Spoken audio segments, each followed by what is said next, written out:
මං අද හදන්න යන්නේ මාළු මිරිස් පිරවුමක්. ඉතින් මං ඒකට අරගෙන තියෙනවා මෙන්න මේ වගේ මේ සයිස් එකේ අලගෙඩි දෙකක්. ඉතින් මේකට මම මේ අලගෙඩි දෙකත් එක්කම මේ වගේ මාළු මිරිස් කරල් 3කුත් අරගත්තා. දැන් මේක හදාගන්න විදිය බලමු. ඉස්සෙල්ලාම මම මේ අලගෙඩි දෙක චූටියට කපා ගන්නවා. මේ විදියට මේක කපා ගන්නවා.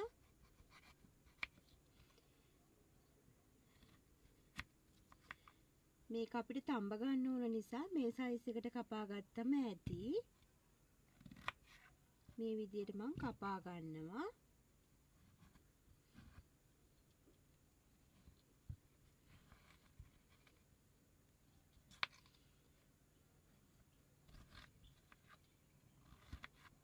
මේ විදියට මම කෑලි වලට කපා ගන්නවා. ඊට පස්සේ මම මේක තඹ ගන්න තමයි යන්නේ.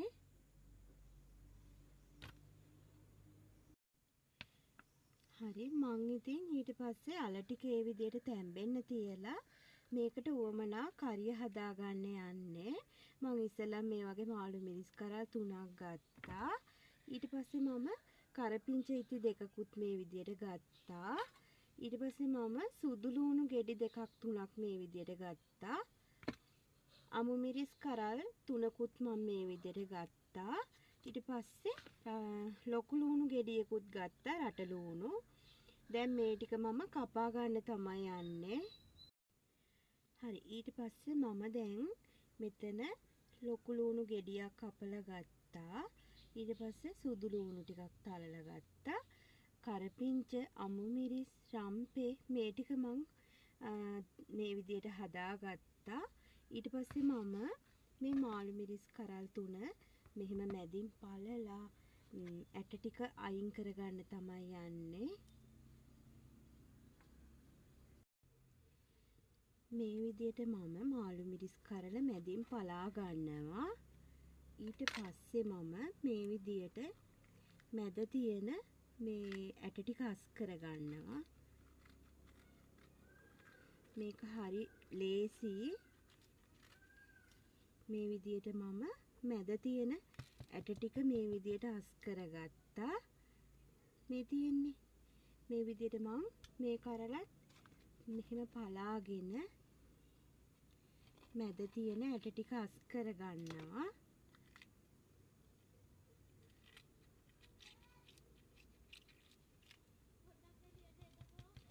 මේ විදියට මම මේකත් මෙහෙම පළලා මේ විදියට අස් කරගත්තා. මේ ඒ කරල් 3ත් මම මෙහෙම තියා ගන්නවා.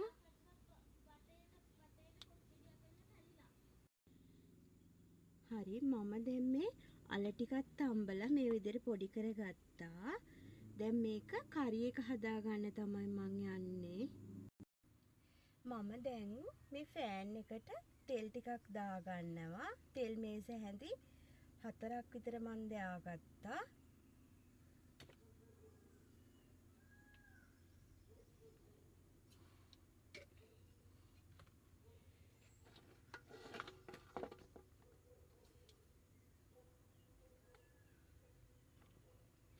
ඊළඟට මම අබ තේ හැඳි භාගයක් විතර දාගන්නවා.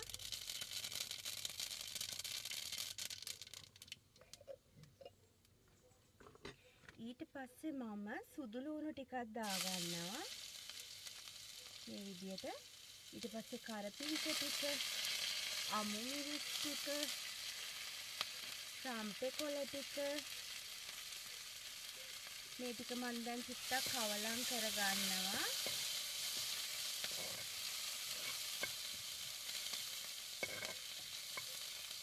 දැන් මම රට ලූණු ගෙඩියක් මේ විදියට දාගන්නවා කපාගත්තපු.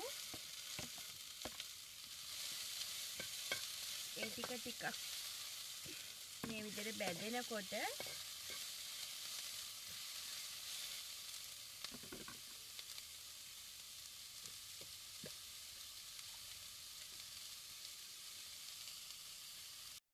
කෑලි මිරිස් මම තේ හැඳකුත් දාගන්නවා.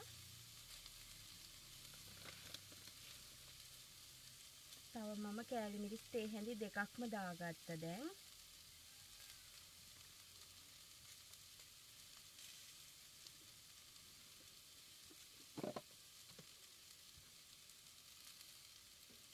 මම අල තම්බනකොට ලුණු දෑවේ නැහැ. ඒක නිසා මම ලුණු කුඩුත් තේ හැඳි භාගයක් විතර දාගත්තා.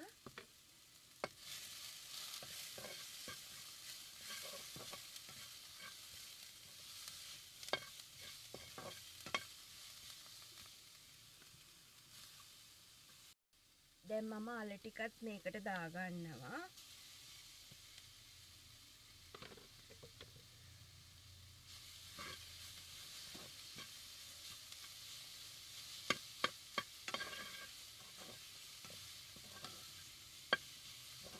දැන් මේ කරි එක නම් හරි.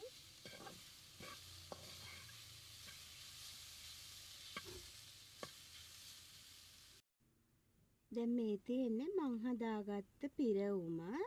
දැන් ඒක හරි. දැන් අපි මාළු මිරිස් කරල් ටිකට පුරව ගන්න තමයි තියෙන්නේ. දැන් මේ මාළු මිරිස් කරලක් අරගෙන මම මේ විදියට මේ පිරවුම ටික ටික අරගෙන මේ විදියට මේකට පුරව ගන්නවා. මේ විදියට සම්පූර්ණයෙන් වැහෙන්නම පුරව ගන්නවා.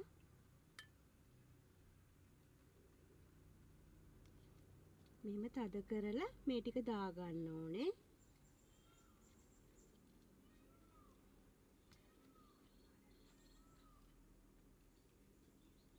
මේ විදියට ඇතුළට තද කර කර මේ විදියට දාගන්න ඕනේ.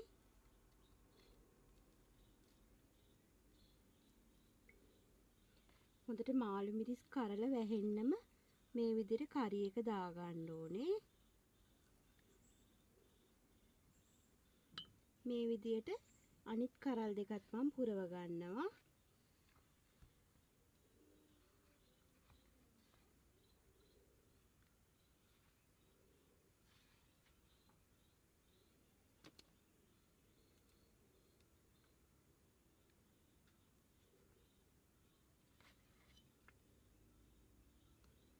මේ විදියට ඔයාලත් මෙහෙම මේ කරි එක හොඳට පුරව ගන්න.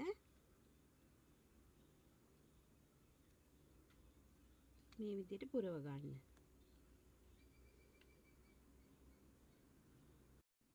හරි මම දැන් මේ මාළු මිරිස් කරල් තුනම පුරවගෙන ඉවරයි. දැන් මේ කරල් තුන ගොඩක් ලොකු නිසා මම මේක මේ විදියට කපලා ගන්නේ.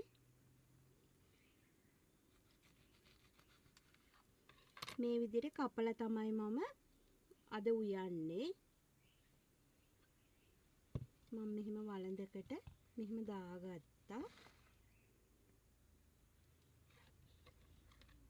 අනිත් දෙකත් මම මේ විදියට කපා ගන්නවා. දැන් මේක කැපුවට පිරවුම හොඳට තද වෙලා තියෙන නිසා හැලෙන්නේ නැහැ. මම මේකත් මේ විදියට වළඳට දාගත්තා.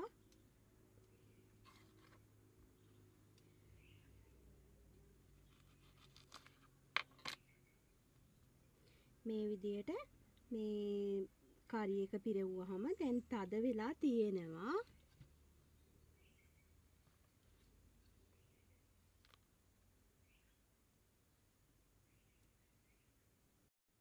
මම දැන් මේ විදියට මේ මාළු මිරිස් කරල් ටික මේ වළඳේ තියාගෙන තියෙන්නේ.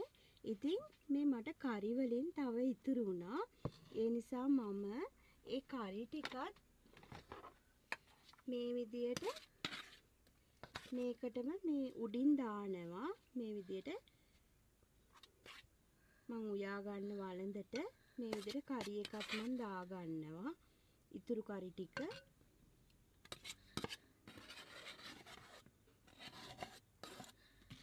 මේ විදිහට මම මේකත් උඩින් දාගත්තා.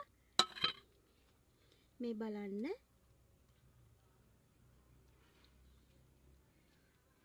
දැන් ඊට පස්සේ මම උකු පොල් කිරි අරගෙන තියෙනවා. දැන් මේ පොල් කිරි ටිකත් මම මේ විදිහට උඩින් දාගන්නවා. මේ උක්කු පොල් කිරි ගත්තේ මම. දැන් හරි. දැන් මම මේකත් මේ විදිහට දාගෙන මාළු මිරිස් කරල් තැම්බිලා නැහැනේ. ඒ නිසා ඒක තැම්බෙනකම් මේක ලිපේ තියාගන්න තමයි යන්නේ. හරි මම දැන් මේ හදාගත්ත මාළු මිරිස් එක මේ විදිහට ලිප උඩින් තියාගත්තා. දැන් මේක අපි ඉස්ම ටික හිඳෙනකම්ම තැම්බෙන්න විනාඩි 10ක් විතර යාවි. එතකම් මේ විදිහට ලිපේ තියාගමු. දැන් මම කරි එකට ලුණු දෑවට මේ ලුණු රස මදි නිසා මම තව තේ හැඳි කාලක් විතර මේකට ලුණු දානවා.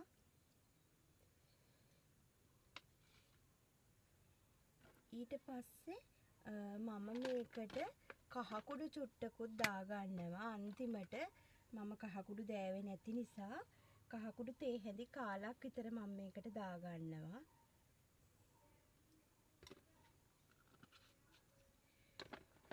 ඊට පස්සේ මම මේකට උළුහාල් බෙදපු උළුහාල් තේ හැඳි කාලක් විතර දාගන්නවා.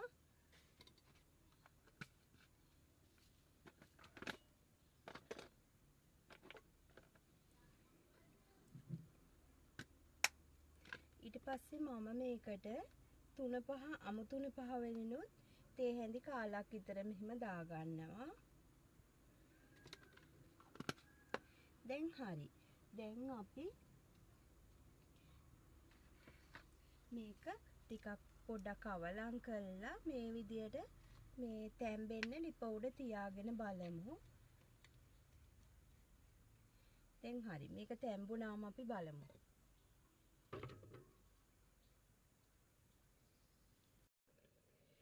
දැන් මම මේ විනාඩි 2කට විතර පස්සේ බලන්නේ. දැන් ටිකක් නටනවා. ඉතින් මේ තව මේක තැම්බෙන්න ඕනේ. හොඳට මාළු මිරිස් කරල් තැම්බෙන්න ඕනේ. තැම්බිලා මේක ඉස්ම ටිකක් හිඳෙන්නත් ඕනේ. මේ විදිහට තමයි දැන් තියෙන්නේ. අපි තව චුට්ටක් මේක වහලා තියාගමු.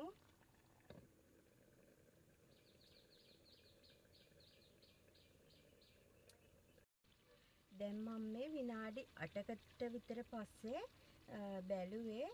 දැන් ඉතින් ඉස්ම ටිකක් හිඳිලා තියෙන්නේ. දැන් නම් ලස්සනට තියෙනවා. තව චුට්ටක් විතර ඉස්ම තියෙනවා ඉතින්. හරි මේ තියෙන්නේ මම දැන් හදාගත්ත මාළු මිරිස් එක. මේ දැන් ලස්සනටම හිඳිලා තියෙනවා. හරි අද මම දවල්ට කන්න හදාගත්ත මාළු මිරිස් එළවලුවෙත් තමයි මේ තියෙන්නේ.